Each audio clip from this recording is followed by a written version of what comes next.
This presentation, titled Auditing in the Future, Insights from Intelligence, What Can We Learn from the Intelligence Community, comes to us from Andrew Baines and Tessa Baines. Immediately prior to becoming CEO of Exemplar Global, Andrew was Managing Director of the American Society for Quality's Global Operations. He joined ASQ in January of 2015. There, he managed ASQ's operations outside the United States, including offices in India, China, the Middle East, and Mexico, as well as serving on the Exemplar Global Board. He has more than 30 years of experience spanning the food industry, auditing and conformity assessment, and international business development throughout the world. Tessa Baines is a qualified intelligence analyst with experience in analytical and advisory roles across the public and private sectors in New Zealand. She is currently an intelligence and insight specialist for Inland Revenue, New Zealand's tax department. Although her primary focus in this role is customer insights, Tessa is also engaged in several joint initiatives between the intelligence and insights teams. Prior to this, Tessa spent a significant portion of her career working as an intelligence analyst for New Zealand Police, gaining her national diploma in intelligence analysis in 2017. And with that, take it away, Andrew and Tessa.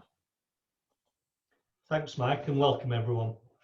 I hope that you're enjoying the expo, and we thank you for joining us for this session. I've worked as an auditor for 30 years nearly, and with that background, it has been really interesting for me as I've watched Tessa develop her career in intelligence, not just as a proud father, but as an interested auditor.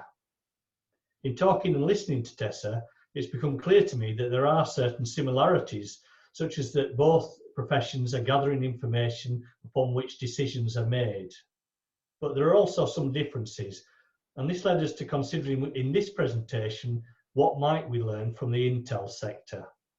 So we wanted to share our thoughts and discussions with you on the basis that we are never too old to consider something new and to learn some new skills. First of all, thank you to everybody that's tuned in to watch our presentation. I'm sure it seems like a really odd concept having a dad and daughter duo present on our respective areas of work. But it's through our informal chats recently that we discovered the value in sharing concepts from our two very different career paths. Sharing concepts and ideas from my career in intelligence with my dad paved the way for those conversations to happen.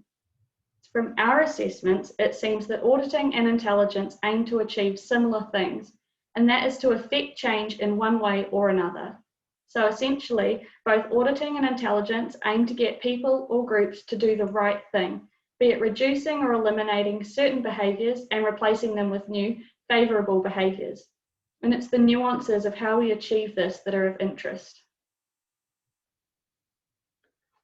There are many types of audits, as you will all be very familiar, including regulatory and voluntary audits. There's also supply chain audits and internal audits, to name but a few.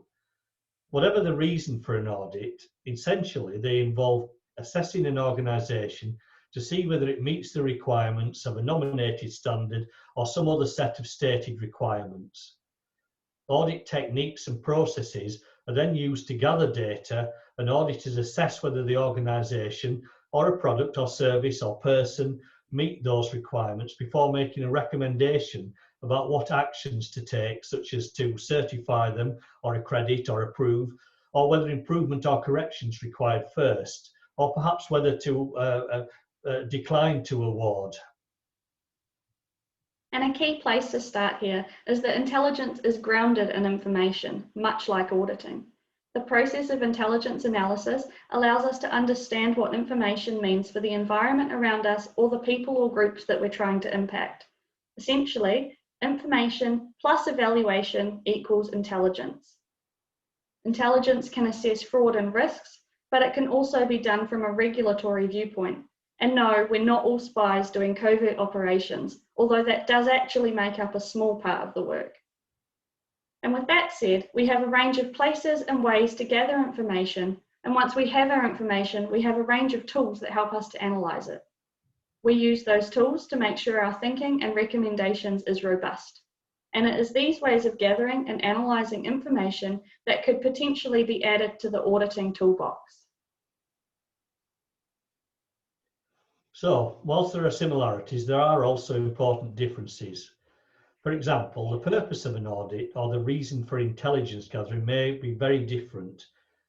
The auditee might voluntarily seek an audit to win a certification, whereas suspicion of non-compliance with law, fraud, or other regulatory compliance might be a reason for intelligence gathering. Most audits are fundamentally voluntary to some degree, even though it might not feel like that when audits seem like they're imposed by a customer or a regulator, but it's a commercial choice to be in the market. Like many disciplines, auditors developed our own exclusive language, and the accuracy of that terminology we cherish, and it can be very important to us. Equally though, understanding that the language of another sector might mean the same or similar can open our eyes to opportunity to learn and recognise the similarities rather than the differences. As these two cycles indicate, there are certainly similarities and differences in the audit and intelligence cycles, but the principles are broadly the same. Further, the players, the participants in an audit, are not necessarily the same, but some functions are mirrored, and we'll look more at that later. The differences between auditing and intel are where the value lies. Unlike auditing, where the primary focus is usually compliance on a voluntary basis, intelligence is focused on predicting behaviours and events and preventing them from happening. In some cases, we also use intelligence to react to unexpected events like COVID. And a core principle is that investigations gather facts and intelligence go beyond those facts. While auditors are focused on seeking conformity from one group or business at a time, intelligence seeks to change the behaviour of many. There are differences in the meaning behind some of the language and terminology used governing our processes. So, for example, your document and review and audit stages are akin to the intelligence collection stage, but with a slightly different purpose, and we'll talk to that more later. Again, auditing and intelligence methodologies, while similar in terms of the cyclical nature, they differ in terms of the importance on different steps. There is also a key difference in the way auditing and intelligence is conducted. Auditing typically involves making face-to-face visits and conducting assessments as a way of gathering information, where intelligence can be gathered from almost any location using a wider range of sources and typically without that hands-on knowledge. And before going on, I'd just like to pause to make a distinction. Intelligence analysis is often confused with other skills, including business analysis and insights. And while the skill sets are similar in terms of analysing information, the key distinction to remember is that the differences in the types of information and data analysed and the outcomes from that information. Where business analysts are focused on interpreting data and using this to make predictions for future business performance, intelligence analysis in the way that I'm trained is focused on using a wider range of information to develop evidence-based inferences around what is likely to happen in the environment. Intelligence analysis is governed by the intelligence cycle, so let's have a closer look at that. We begin with a clear tasking or direction, then we collect information, we evaluate the reliability of that information itself and its source before we collate it all together. Once it's collated, we analyse what it means, and we use analytical tools to guide our thinking. This allows us to develop inferences around what we think is happening, make relevant recommendations, and disseminate the resulting product to our key decision makers. So like auditing, this is a step-by-step process, but the magic in it comes from the grounding that it provides for our research and analysis. Following similar principles could provide auditors, certification bodies, regulators, or whoever else is interested in the audit decision with greater surety in their findings and solutions. And importantly, there are 3 key steps in that process that I'd like to draw your attention to, which could be most useful to auditing. The first step here is information collection, as it really sets the scene for developing an intelligence picture. Information varies, and it can be qualitative, including existing agency information, information gathered from social media, anecdotes from others, or in some instances, you might actually get information direct from the source. We also have qualitative data, so for example, data on the number of events that are occurring in an area. And with so much information available publicly, open sources are a critical resource to an Intel analyst. The information that we can get about an individual or business's activities from places like Facebook or Glassdoor, Instagram or Google reviews is huge. In the intelligence sense, we have to be really careful with how we use that information, and we generally aim to corroborate it with other sources. However, there are opportunities for auditing to use those sources with consent from the business or group being audited, and that's enormous. And now you might think that actually sounds like a lot of work for one analyst, which it can be, but we manage this process using information collection plans, and they monitor what information has been gathered, where it comes from, and who's responsible for it. Some intelligence teams have a member responsible for managing the collections process, and some agencies even have the privilege of having field officers that can be tasked to collect information that isn't readily available. Those officers work closely with the analyst, and their primary responsibility is to go out into the field and gather first-hand information. They do that by talking to people, observing, and visiting a lot of different locations. And that sounds really similar to auditing, doesn't it? Next up, we have evaluation. So each singular piece of qualitative information collected is evaluated using a source rating system that allows us to assess its reliability and validity. So a good source rating system uses a 6x6 system from A to F, with A being completely reliable, we know where it's come from, and it's a good source of information, and F being completely unreliable. We also rate information validity from 1 to 5, with 1 being confirmed, we know it's true, and 5 being improbable. And we also have a number 6 for when we can't actually assess its validity. Our sources are rated depending on whether or not previous information, if there is any, has been true and reliable, and based on their connections to others, while information validity is determined based on whether it can be corroborated with other pieces of information or whether or not it's been recorded or noted down before. And depending on who gathers the information determines who actually evaluates it. So for example, if a field officer was to go out and speak to someone anonymously, that officer would rate the reliability of their anonymous source and the validity of the information that that source provides.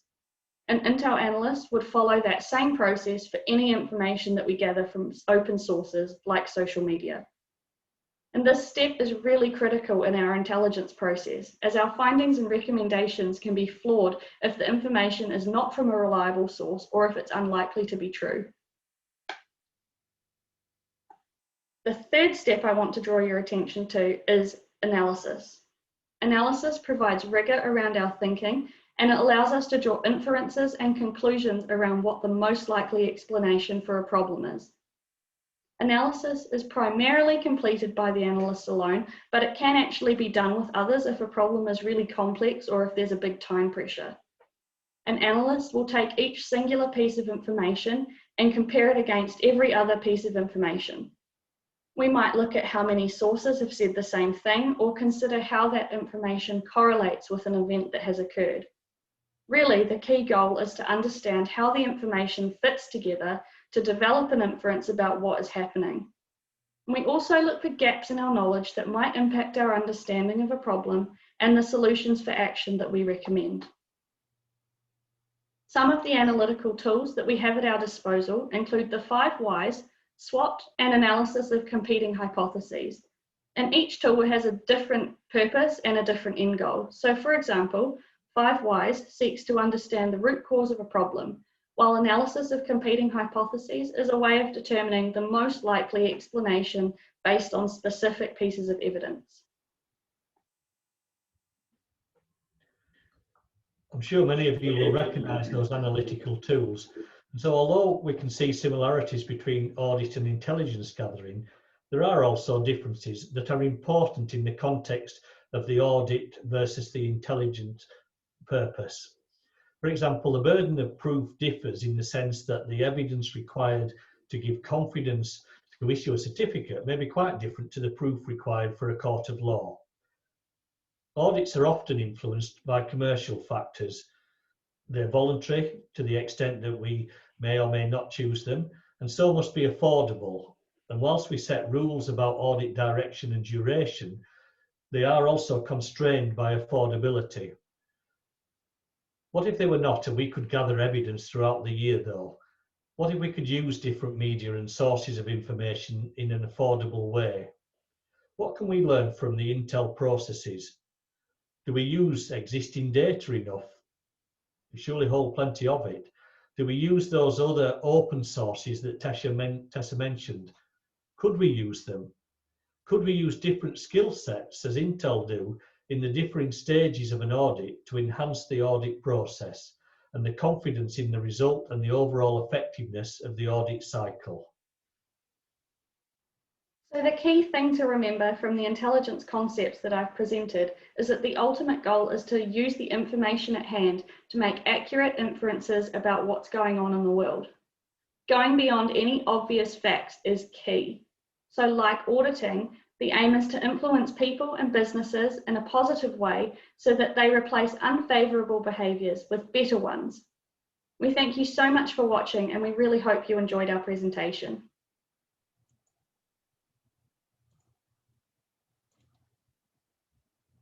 And thank you, Andrew Baines and Tessa Baines, for your combined insight into the lessons that auditors can draw from the intelligence community. And that concludes this presentation.